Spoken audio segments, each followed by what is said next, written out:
What's going on, fam? Welcome back to the Steep Stuff Podcast. I'm your host, James Lariello, and I'm so excited to be joined today for a pre-Sunapee Scramble interview with none other than Mr. Tyler McCandless. Tyler, who's actually a product of the Northeast, he's a Pennsylvania boy. He and I caught up just after his basically been finishing up a substantial roadblock with a bunch of half marathon racing that he had been doing. And actually, he just concluded this weekend. He actually just hopped into a trail race and I think ran a 9K or something to the accord of that. So Tyler's been massively fit. We caught up to talk all things Sentipee. We talked about strategy. A lot went into our conversation with racing strategy and just how to optimize everything for race day. We talked about what it was like racing in Northeast, dealing with that humidity and trying to strategize, trying to strategize. Do we go for the win or do we go for a placement spot, and how that went, and just kind of his thought process behind it. Tyler's someone I just really look up to in the sport. Giant fan of his, and I'm just so excited to see where his career is going to continue to take him, as he's one of the perennial talents in our sport. Just so fit, coming over from the roads and the track, and kind of transferring all of that fitness, if you will. So it's going to be fun to follow along on race day. Wishing Tyler the absolute best of luck. This is a great pre-race interview. Lots of good nuggets of wisdom in here. Tyler's full of them. So guys, hope you enjoyed this one. Without further ado, Mr. Tyler McCandless. Tyler McCandless, welcome back to the Steep Stuff Podcast. How you doing, buddy? I'm doing great. Thanks for having me back on. Yeah, man, I'm stoked to have this conversation. This is our I'm doing a whole lineup of the elite men and women for the pre-Sunapee Scramble. Race that's going to be taking place on June 1st for the U.S. Mountain Running Champs for the Mountain Classic. So I'm excited that you're on the start list. It's going to be a loaded field, so it should be fun, man. It's going to be a good day out in New Hampshire. No doubt about it. Really looking forward to it. For sure. Now you've had a lot of success in the Northeast, man. It seems to be some people don't necessarily do so well coming from Colorado and going out there, and you've always had pretty solid sustained success going out. Like, maybe can you speak to that? Like, what do you think that is as far as like adapting, being a Northeast guy, if you will? Yeah. Growing up in Eastern Pennsylvania, I mean, one of my favorite runs from my parents' house was like 4.5 miles to the top of Smith Gap. That was where the Appalachian Trail was. Just like there's differences in East Coast trails and the footing. And I feel like it's very natural for me. And I think there's also something to some people perform really well at sea level after coming down from altitude.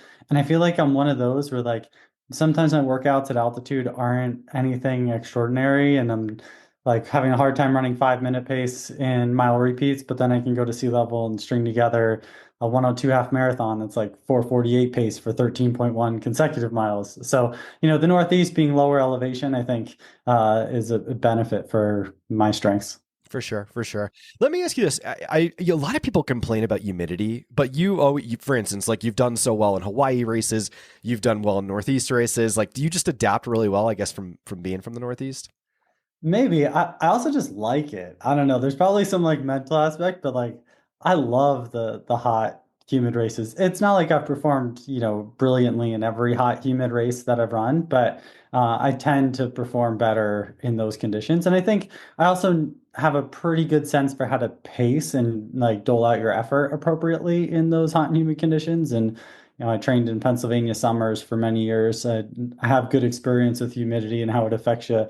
And I think I have my nutrition dialed in too. So I think all those things are definitely benefits for me. Super cool. Are you going to be going out early for the race, like a couple days before, or are you going to fly in right before? Like, what's your plan for race day?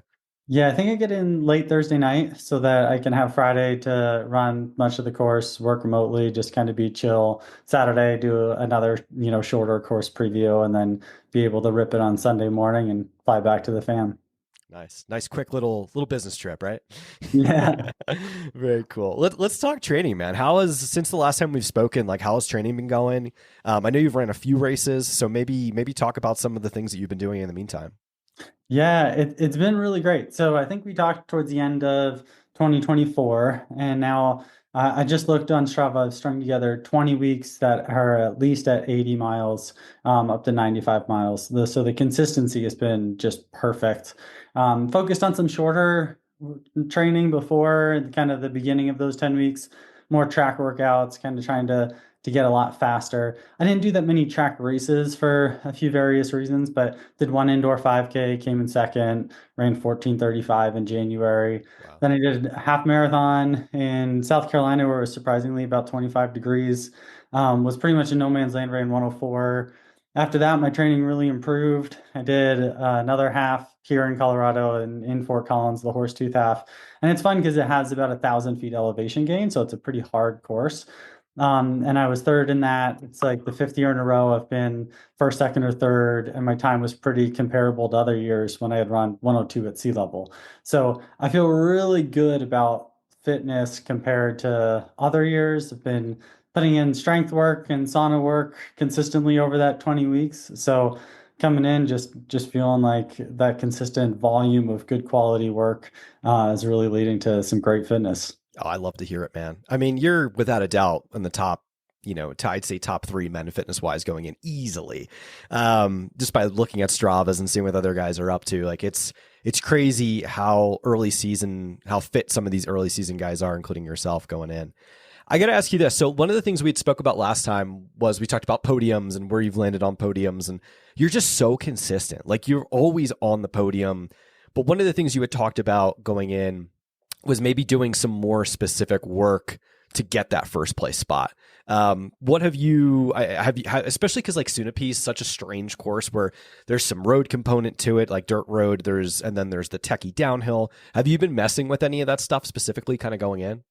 Yeah, I've definitely spent more time on the trails this like spring season, especially. So did a lot of like shorter hill reps earlier in the winter, then starting to get more on the trails. And specifically, we have a 3.4 mile uphill segment here in Fort Collins. I've done that several times. Just did it as a time trial effort this past weekend. That went extraordinarily well, very close to the time I ran before Loon Mountain last year. So that was at the peak of my fitness. So I feel really good about that. One of the tweaks that I've made a bit last year, I had a Merrill sponsorship and was running in some of like the lightest shoes. And I have found that, especially for me, the downhills, like I tend to feel more comfortable. It's probably more of like a proprioception type of feeling on them with like a softer, more cushioned shoe that's still light. So I feel like I've been able to really improve some of my downhill running and how comfortable I felt running down because I'm gonna need that in New Hampshire is being able to run some techie downhills, but also some like more of road, not quite road, but dirt road downhill. And I think that plays really well to my strengths. So I'm excited to be able to have shoes that I feel like more comfortable in downhill running, and have really helped with soreness. So like last year, I do that same 3.4 mile up and down, and I'd be sore for a few days.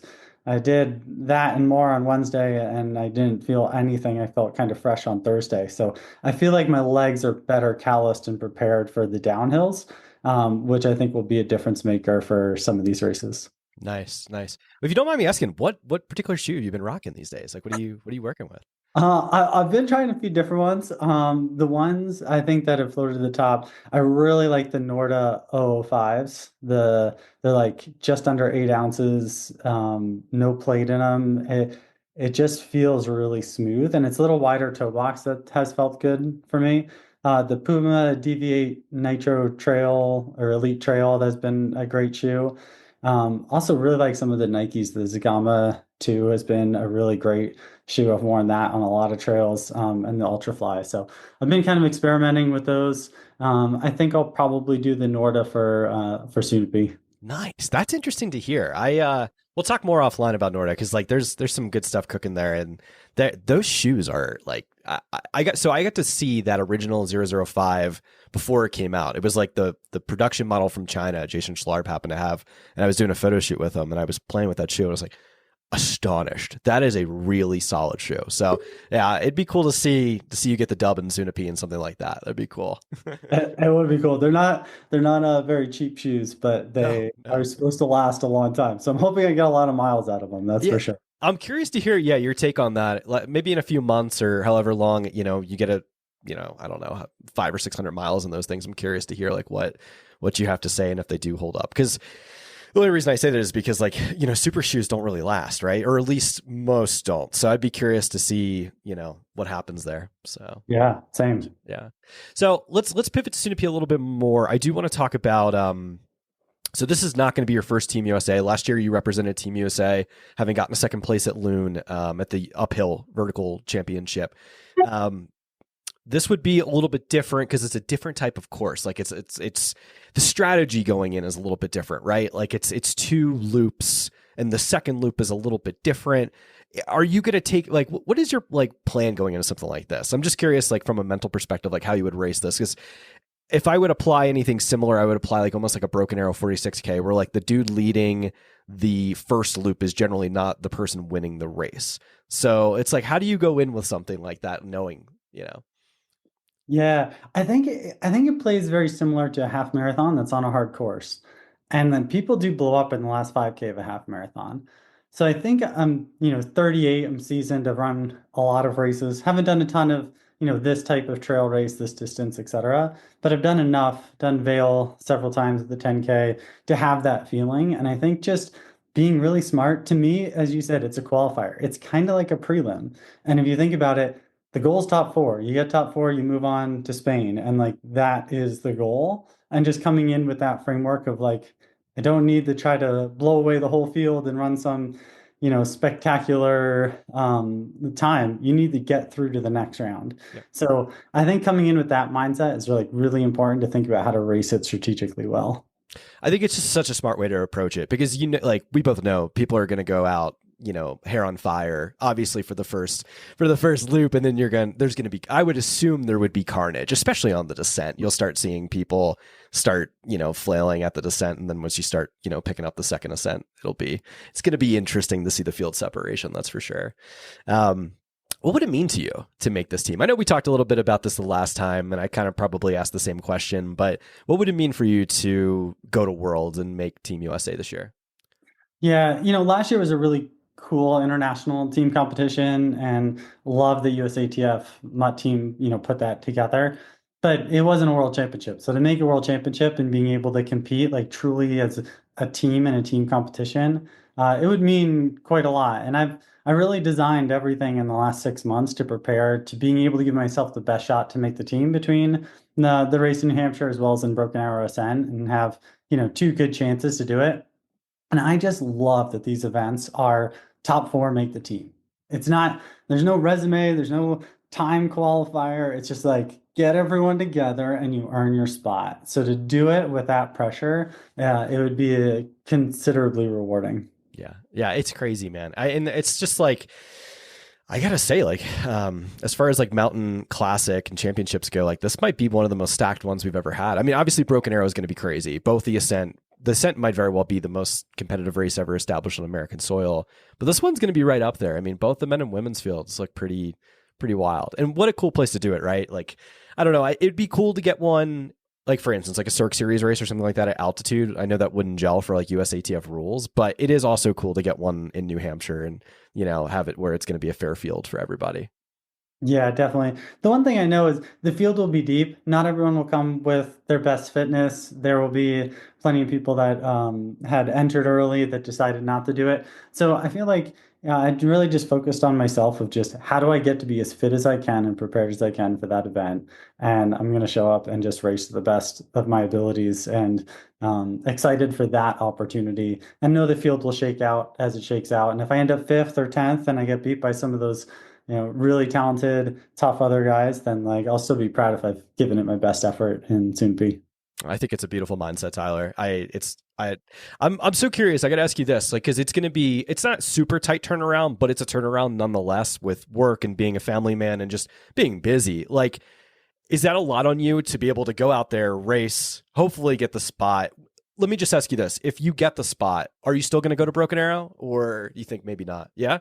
Definitely. I like the ascent. Like I thrive uphill. Like I'm relatively fast, like leg speed. So like the downhill can be good. And I like on Loon Mountain, there's some downhill and I actually extended my gap on most of the downhills. So it's not like I'm poor at downhills, but I just love hammering straight up. So like I would love to make the ascent team. So yeah, I will definitely target Broken Arrow. Broken Arrow is really the peak race. So I've had 20 weeks of just phenomenal training, good like base work, and then it kind of gets into the heart of racing season is really June. And then I'll probably take a break after Broken Arrow and then hopefully build up to Worlds or some fall races. Nice, nice. Do you think, 'cause I think I asked you this the last time we chatted. I know obviously it was way further out, so it's harder to plan a season.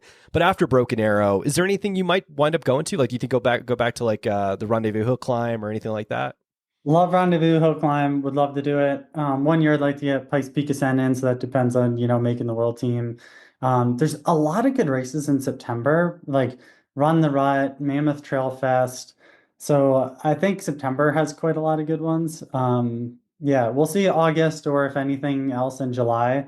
But I think I should probably, for my mind and body, take a break after Broken Arrow. Yeah. But it might just be like 3 days or like a week of easy running and then, get back into it. For sure, for sure. So in addition to running, do you do any like cross training at all? I just have always meant to ask you this. Like, do you get on the bike at all, or do you do like anything else, or is it just hitting the road, like hitting the roads and running? I've done, I bought like a strength program from the Run Strong coach, who's the BYU strength and conditioning coach. And that was really helpful to be more specific with like single leg exercises and the right exercises for improving strength and mobility and some plyo work. I think that's helped tremendously over the last 20 weeks. I can tell things on my left side versus my right side are more even than they used to be. So I think that's going to pay off in efficiency. That, it doesn't take much time. It's been 30 minutes to an hour during the week. And then to do some sauna work. And then my kids will bike to playgrounds and, I have a bike carrier behind it. So maybe there's a little bit of extra work there, but it's not really like specific cycling for running. I would target it. Dude, let's talk sauna, man. I'm so interested in this. I really subscribe to the sauna. I try to get in there 3 or 4 times a week. And I would say it's hard to tell like if there is any kind of performance benefit just because I've always done it. Like I've done it for the last few years. Would you say like there is a substantial, like I wouldn't say performance benefit to it, but like helps as far as recovery, sleep, performance, you name it? I can definitely tell I sleep better after doing it, especially in the evening. I don't think I can, similar to you, say like my performance is increased by 2% because I've done the sauna or anything like that. But out of all the scientific innovation in performance benefits, there's very few that also have like great health span, lifespan benefits. And like the sauna is very complementary to endurance exercise and improving health span and lifespan. So I feel like it's just like you just feel really good for having done it. So I think it does add some to performance, some to heat acclimatization. But it's also just like a healthy, thing to do and helps you just get a little bit more meditative, a little bit more sound with the body and mind. So I think that there's also the mental component that helps getting in the sauna as well. Oh, I love that. That's good stuff, man. Jump on in there with a little like an audio book or something and just kind of phase out or meditate. Yeah, that's my jam. Well, I think we covered everything. I know I try to keep these like 20 to 30 minutes. Is there anything you think we didn't hit as far as the build up to Sunapee, or do you think we're pretty good? I just really appreciate yourself and others really covering the sport. And it's great to see like such a great field that is assembled to go to it to try to make a world team. And I think, we got to continue to build each other up and build up this, sub ultra community into something even more special. So yeah, just big shout out to you and all the competitors that are making the trip out to New Hampshire. It's going to be really fun racing in just a couple weeks. Thank you so much, Tyler. I appreciate it. And yeah, man, I can't harp it enough. I think the best way we can continue to grow and elevate this sport is to tell the stories of folks like yourself and others. And, that's how the sport grows and it's how we get a fan base. And yeah, it's all good stuff there. So wishing you the absolute best of luck. We'll be in touch. We'll be talking after your race. Don't worry. And we'll have some positive things to chat about. And yeah, wishing you the best of luck and go get it, man. Thanks, James. Appreciate it. Thank you, Tyler. Listen up, guys. The Steep Stuff podcast is brought to you by Ultimate Direction USA. Guys, I am so excited. UD just dropped their new Race Vest 6-liter and Ultra Vest 12-liter in 2 beautiful aesthetic colors. You guys got to check these new vests out. They're dynamic in ways like that you just have never seen from an Ultimate Direction vest. Very stretchy, lots of storage, beautiful aesthetic colorways coming to you in a new, like a white and blue and an onyx and green. Just absolutely beautiful vests. I think these ones are just like some of the best products we've ever dropped, and I'm so excited for you guys to try them out. Hop on ultimatedirection.com and use code SteepStuffPod. Again, that's SteepStuffPod for 25% off your new vest. I mean, they're already affordably priced, but 25% off is just going to make it so much more affordable for folks in an already increasingly expensive trail running environment. So hop on ultimatedirection.com, get yourself a new vest, a pack, or any hydration solution, and let me know what you guys think.